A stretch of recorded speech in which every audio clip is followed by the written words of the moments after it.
अस्सलामुअलैकुम। तव्हां ॾिसी रहिया आहियो TN न्यूज़ ते ख़बरुनि जो सिलसिलो जारी आहे। ख़बर शामिल करियूं था दाबेची बंबोर खां।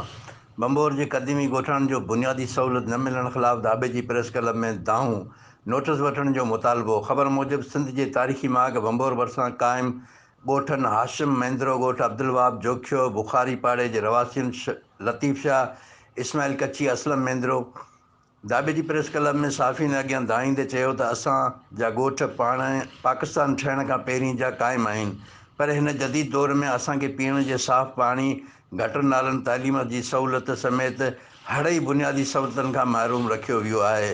ॿिए पासे गंदगी जो आज़ार सबबु मच्छरनि जो पिणु अज़ाब वधी वियो आहे, जंहिं सबबु मासूम ॿारड़ा तोड़े औरतूं ऐं मर्द मलेरिया जहिड़े मूरी मज़ में वठिजण लॻा आहिनि। पोरियत तबिको सख़्तु परेशानी जो शिकार आहे।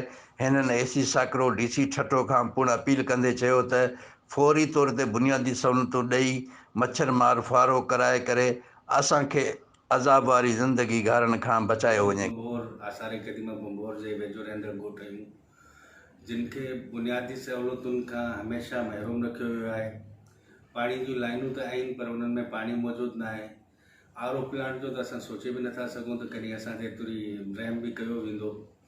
रोड रस्ता जेके आहिनि से असांजा टुटा पिया आहिनि, टूट फूट जो हिंदे जे बंबोर जो जेको मेन कट आहे, जेको WHO वारनि ठाहियो आहे रोड नओं, उन त उहो कट बि बंदि कयो वियो आहे, जंहिंजे करे ॻोठ वारनि खे गुज़रण लाइ वरी बि 2 किलोमीटर अॻियां खां यूटर्न वठिणो। इन्हनि खां अलावा सभ खां वॾो आज़ार जेको आहे उहो आहे मच्छरनि। कैमरामैन टीम सां गॾु शाहिद समूह TN न्यूज़ दाबेची।